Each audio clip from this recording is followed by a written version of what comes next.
तो बच्चों, जैसा कि हम सबको पता है कि आज 15 अगस्त है और आज ही के दिन हमारा देश आजाद हुआ था। तो मैं आपसे ज्यादा समय नहीं लूंगा। हमारे जो स्पेशल गेस्ट हैं वो आए हुए हैं और राष्ट्रगान वही पढ़ाएंगे और राष्ट्रगान पढ़ाने के बाद वो कुछ कहेंगे जिसे आपको ध्यान से सुनिएगा। तो मैं हमारे गेस्ट साहब को इनवाइट करना चाहूंगा इस माइक पे।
हमारा देश सदियों से गुलाम रहा है, कभी तुर्कों का, कभी मुगलों का, कभी पुर्तगालियों का। लेकिन ये लोग सिर्फ हम पे आए थे शासन करने और ये यहीं पर बस गए।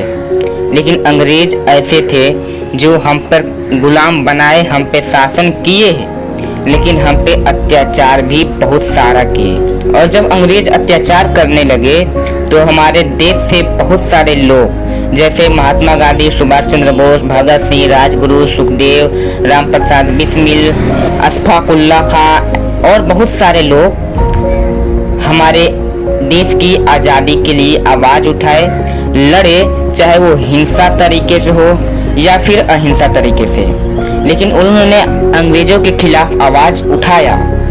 अंग्रेज हमारे देश को तो गुलाम बना लिए थे, लेकिन इन लोगों और इनके जैसे बहुत सारे लोगों को गुलाम नहीं बना पाए। इन लोगों के जज्बातों को गुलाम नहीं बना पाए और बहुत सारी आंदोलन हुए, बहुत सारी लड़ाइयाँ हुई। और उसके बाद हमारा देश आज़ाद हुआ 15 अगस्त 1947 को। यहाँ तक तो सबको पता है। लेकिन अगर मैं कहूँ कि हमारा देश आज भी गुलाम है, आज भी हमारा देश आज़ाद नहीं है।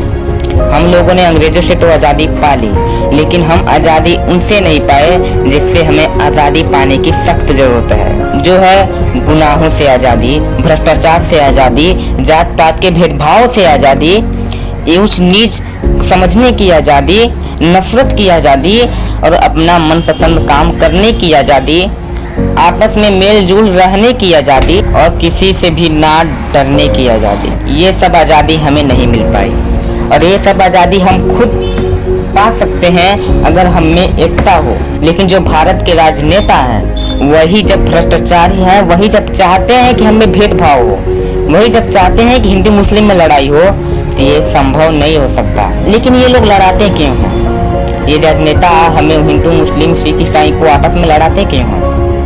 इनका आपस में लड़ाने का एक बहुत बड़ा फायदा होता है, जो कि होता है वोट का, मतदान का। क्योंकि इन राजनेताओं को वोट मिलते हैं हिंदू मुस्लिमों को लड़ाने से, जिसके कारण वो जीतते हैं और इसीलिए वे लोग हमें आपस में लड़ाते हैं। और यही कारण है कि हम आज भी इन नेताओं से गुलाम हैं और आज भी हमारा देश खुलकर तरक्की नहीं कर पा रहा है। ये तो बात अलग है कि हमारा देश पहले बहुत ही ज़्यादा अमीर था, सोने की चिड़िया कहा जाता था, लेकिन अंग्रेजों ने लूट लिया और इन 70 सालों में हमने बहुत तरक्की की है।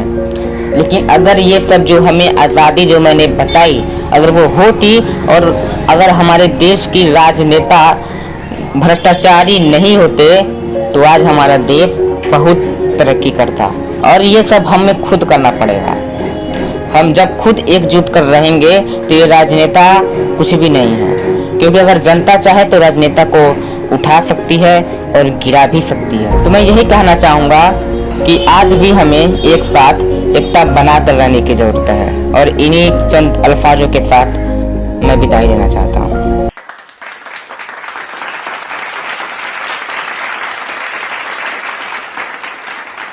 बच्चों, जैसा कि आपने सुना, हमारे गेस्ट साहब ने बहुत ही अच्छी स्पीच दी है। ये बात सिर्फ सुन के कान से निकालने के लिए नहीं है, लेकिन हमें इस पे गौर करना चाहिए, इसे समझना चाहिए और इस पर कोई ना कोई एक्शन लेना चाहिए। तभी हमारा देश मजबूत बना रहेगा और आने वाले समय में तरक्की करेगा और नंबर 1 पर होगा। खैर, हम आगे का प्रोग्राम आगे बढ़ाते हैं और हमारे गेस्ट साहब को और भी प्रोग्राम में जाना है, इसलिए हम हमारे गेस्ट साहब की विदाई करने वाले हैं। तो हमारे गेस्ट साहब के लिए एक बार जोरदार ताली हो जाए।